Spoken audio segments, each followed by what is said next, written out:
Monsieur Soumaïla Cissé, président de l'Union pour la République et la démocratie. Bonsoir.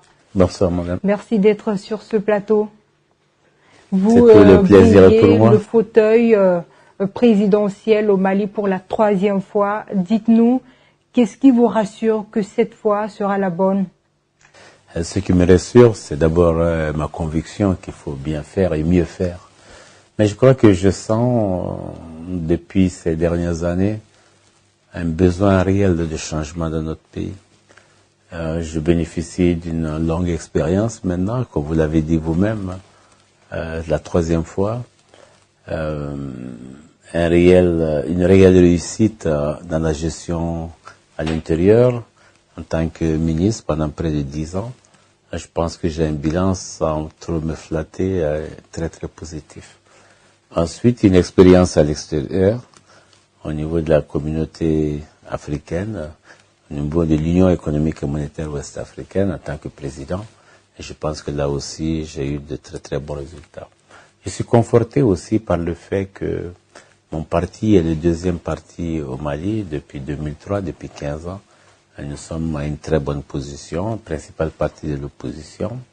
De vrais projets, un vrai engouement aujourd'hui que je constate après ces 2 semaines de campagne où la ferveur, vous avez pu assister vous-même à ce qui s'est passé ici à Ségou.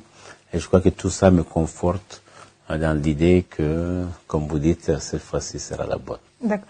Vous avez en face de vous un concurrent de taille, en l'occurrence Ibrahima Boubacar Keïta.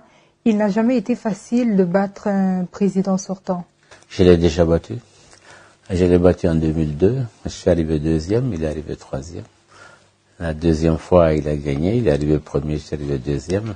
Cette fois-ci, c'est la dernière revanche. Et donc, je l'ai déjà battu, je le battrai encore. Et parlez-nous de vos programmes, de votre programme de société. Non, vous savez, dans nos pays, bien sûr, il y a des besoins réels des populations dans des secteurs sociaux comme l'éducation, la santé. Je crois que ceci est vrai pour la plupart des pays africains. Mais aujourd'hui, au Mali, il y a un besoin réel de retrouver la paix, la sécurité, de réconcilier les Maliens et d'avoir des institutions qui sont fortes et qui sont bien adaptées à la situation. Je pense que j'ai fait un programme sur 5 piliers principaux. Et le premier, bien sûr, c'est renforcer les institutions comme l'armée, définir un cadre qui permet de mieux gérer l'avenir en changeant les institutions, en faisant une meilleure représentation des femmes, une meilleure représentation des jeunes. Ensuite, il faut un dialogue réel dans notre pays. Depuis 5 ans, le vrai problème qu'on a, c'est un déficit de dialogue. Pas de dialogue entre la majorité et l'opposition, pas de dialogue entre la majorité et la société civile. Et ceci est dommageable. Ceci est malheureusement pas de notre fait. Nous avons demandé plusieurs fois le dialogue. Nous l'avons jamais obtenu. Quand on voit aujourd'hui ce qui se passe au Mali, qui est des rixes intercommunautaires, il est évident que ce n'est pas par les armes qu'on va régler ce genre de choses. Et le gouvernement s'évertue à acheter des armes et qui parfois sont complètement à côté de ce qu'on veut que ces armes puissent régler. Par exemple, acheter des avions sans viseur, comme je l'ai vu dans la presse, c'est complètement de l'incompétence. Je prône un meilleur dialogue. Un dialogue qui permet aux Maliens de se parler, un dialogue qui permet de faire ressortir les anciennes pratiques que nous avons dans nos pays, de dialogue, d'échange, de cousinage, où certaines grandes voix peuvent nous mettre d'accord. Il faut plus de dialogue. Le 3e pilier qui me paraît essentiel, c'est que l'État doit être au service des citoyens. C'est à l'État d'aller vers les citoyens. Et selon vous, ce n'est pas le cas? Non, ce n'est pas le cas. Quand on fait le tour, je viens de faire le tour encore de certaines contrées, il n'y a pas d'école, il n'y a pas de dispensaire, les pistes sont défoncées, il n'y a pas d'eau potable. Et l'État existe pourtant, vit avec une certaine aisance, se promène dans un certain nombre de voitures de luxe ou fait des voyages inadaptés. On a l'impression qu'il y a 2 mondes séparés. Et il faut que l'État soit au service des populations et que les populations se reconnaissent dans l'État. C'est un travail difficile, mais c'est un travail nécessaire pour que toutes les propositions soient des propositions inclusives, que les gens se sentent concernés par ce que l'État propose.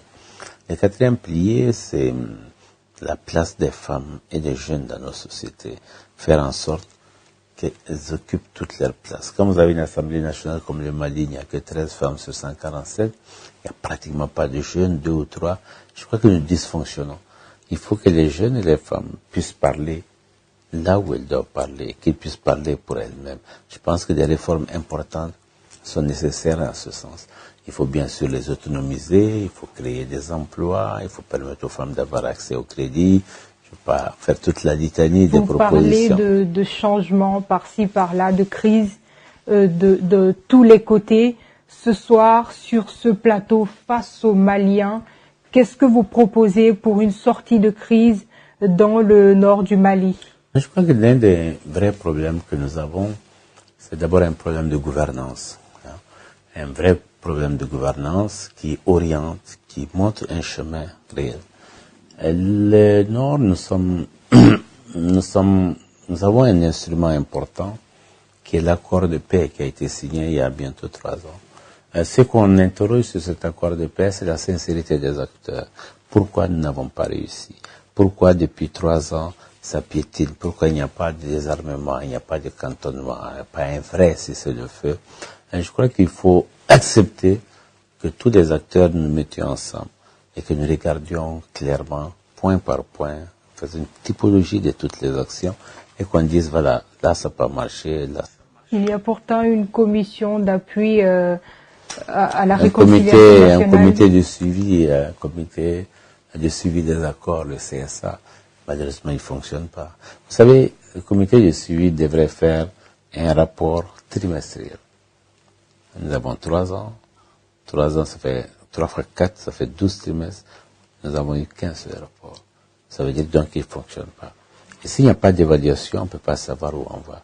Je pense que honnêtement, pour revenir à votre question primaire, la première chose, c'est de faire une grande rencontre sur le Nord et le centre du pays. Il ne faut pas oublier le centre. Les accords étaient sur le Nord, mais malheureusement, le centre s'est invité au problème.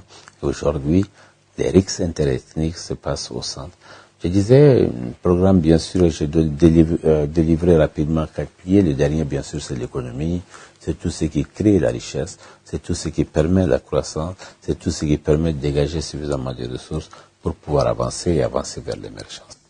Monsieur Cissé, à ce que je sache, vous êtes ingénieur informaticien de formation. Qu'est-ce que vous proposez aux Maliens pour que le Mali soit à la pointe de la technologie? Non, je suis informaticien à la base, comme vous dites, plus la gestion, plus un MBA en économie et gestion. Ce que je propose, c'est d'abord s'appuyer sur nos jeunes. Honnêtement, je pense qu'aujourd'hui, ils sont plus intelligents, ils sont plus formés, ils sont plus informés. Et quand je dis ça, on me regarde avec un sourire, je le dis parce que je le crois profondément. Je le crois profondément parce qu'ils ont plus de tout. Ils ont plus d'outils que nous avions. Moi, quand je faisais l'informatique, vous savez, il fallait remplir une salle pour avoir l'équivalent d'un iPhone. Aujourd'hui, je l'ai dans la poche et j'ai autant de puissance et autant de modalités et surtout autant de facilités. Donc, il y a une sorte d'intelligence collective qui se crée et qui n'est pas un individu plus intelligent que les autres. C'est la jeunesse globalement qui est plus intelligente. Et ça, c'est un apport extraordinaire. Il faut oser par l'exemple. Et le gouvernement doit donner l'exemple en faisant un e-gouvernement, par exemple. Donner l'exemple en aidant les plus talentueux à aller de l'avant. Donner l'exemple en câblant et en mettant, si vous voulez, une sorte de chapeau sur les universités, leur permettre d'avoir accès. Vous savez, vous avez posé une question à laquelle je réfléchis depuis très longtemps et pour laquelle j'ai engagé des débuts de solutions quand j'étais président de l'UOMOA. J'ai financé et j'ai chargé l'UNESCO d'être le maître d'œuvre de cela. Qu'est-ce que je souhaitais? Je souhaitais que dans les 8 pays de l'UOMOA, il y ait une sorte de chapeau informatique, de Wi-Fi, sur l'ensemble des zones universitaires, pour permettre aux jeunes d'avoir accès directement à l'informatique et à l'Internet, gratuitement. Bien sûr, c'est pas pour tchatcher, c'est pas pour faire du Facebook, etc., mais pour avoir accès à des bibliothèques. Pourquoi accès à des bibliothèques? Parce que maintenant, les jeunes, ils n'ont plus de bibliothèques universitaires, ils n'ont plus de librairies universitaires, donc ils n'ont pas accès ils n'ont plus accès au savoir direct. Alors qu'il y a des bibliothèques qui existent, des bibliothèques virtuelles qui existent. Et ces bibliothèques virtuelles, aujourd'hui, en négociant, on peut avoir accès à tout cela. Je vais donner la chance aux plus courageux, aux plus déterminés, d'avoir accès par l'informatique, par l'Internet, à des grandes bibliothèques, au savoir qui est universel. Et ce savoir n'appartient pas à l'Occident ou à un autre. Ce savoir est un savoir mondial. Nous avons tous contribué à créer ce savoir-là. Donc c'est quelque chose sur lequel je pense que si nous arrivons à le faire, on a commencé sur ce projet que j'ai quitté depuis 5 ans. Et que ça n'a pas aussi avancé comme je le souhaitais. Je ne vais pas critiquer mes successeurs. Mais je pense que c'est une des clés pour permettre aux enfants d'accéder à l'informatique. Et c'est cet accès-là qui va donner plus d'opportunités pour moderniser encore davantage le système éducatif, notre société et créer des opportunités pour les jeunes. Si vous êtes élu président de la République du Mali au lendemain de ce scrutin, quelle serait votre première action? D'abord, je vais remercier les Maliens des choix qui a été fait. Mais je crois que je m'attaquerai très vite et très résolument à la résolution des problèmes de sécurité dont on a parlé tout à l'heure, que ce soit au nord, que ce soit au centre du pays. Il faut que les Maliens se parlent. Il faut créer les conditions d'une grande conférence où on se parle, où ensemble nous tracions les chemins de sortie des crises. Il faut créer la confiance entre nous. Il faut créer les conditions d'une vraie réconciliation, mais par le dialogue. Il faut prendre le dialogue, il faut le faire très vite. Très, très, très vite. Et je pense que... Et si c'était le contraire, qu'est-ce qui va se passer? Pardon? Et si c'était le contraire? Ce ne sera pas le contraire, parce que si je suis élu, c'est déterminé que je vais le faire. Je l'ai écrit dans mon programme et je vais le faire.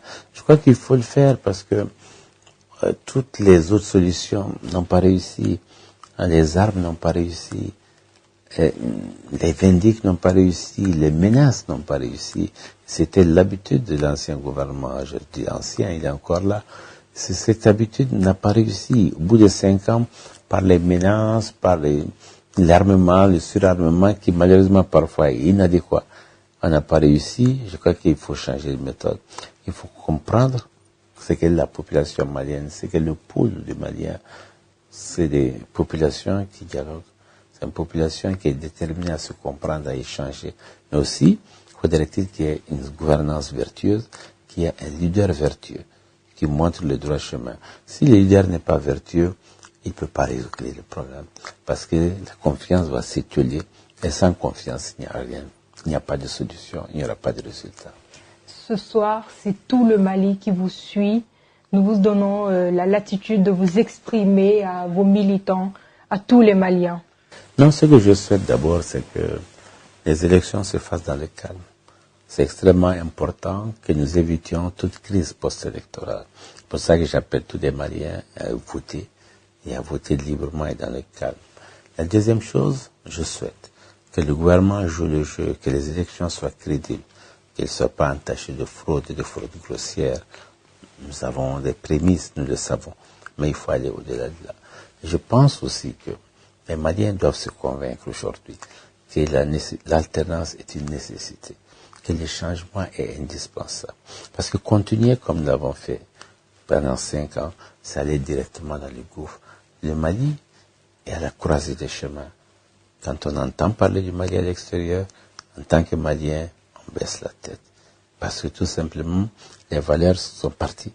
Il n'y a plus de force et de détermination des Maliens tels qu'ils étaient avant. Ça veut dire que quelque part, le gouvernement est tellement échoué que ça se ressent sur chacun d'entre nous. Quand nous sommes à l'extérieur, nous sommes Maliens, nous ne sommes pas de l'opposition de la majorité et nous vivons ce que vivent ceux qui sont défaits. Nous avons le sentiment de gens défaits par la situation, par les problèmes de sécurité, par la mauvaise gouvernance et surtout par la corruption qui a atteint des niveaux extrêmement élevés chez nous, par le népotisme. Et tout ça fait qu'il y a une sorte de mélange global que nous ressentons comme un boulet dans le ventre et qu'il faut pouvoir expliquer et revenir à une situation meilleure. J'ai dit à mes compatriotes qu'il faut changer et changer très vite. Merci bien. Monsieur Soumaïla Cissé, candidat de l'Union pour la République et la démocratie, chef de file de l'opposition malienne. Merci d'avoir répondu à nos questions. Merci aussi. Néné Souadou Barry, à vous l'antenne.